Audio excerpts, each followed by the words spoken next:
chikondi chopambana ndi mphatso yochoka mwamba. Dzani mkhale nafe ndithu mwachisomo chanucho.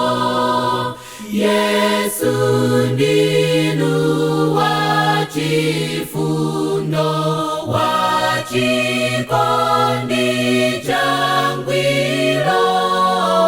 Dzani mutipulumutse, lowani mitima iyi. Patsani Mzimu Oyera, moyo watu wofoka. Tikakale mwa inutu, malo ampumulowo. Chotsani zochimwa zathu, Alefa Omeganu.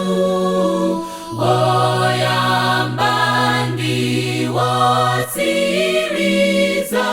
Mbuye mtima sulefe. Dzani mtilanditse ife, tipatse chisomocho. Tidze kwanu tisachoke, sachoke nsomwa ife.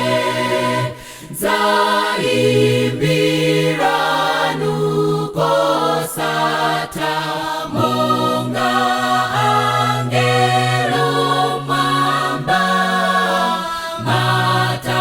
Matamando kosaleka, ulemu chikondicho.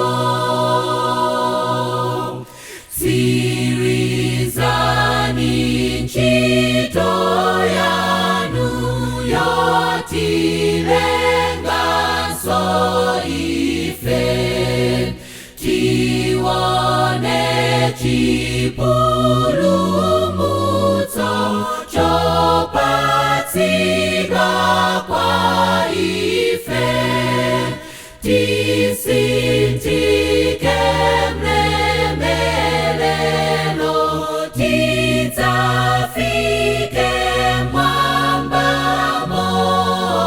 Komwe tidzalambiranu, chikondi chizizwitsa.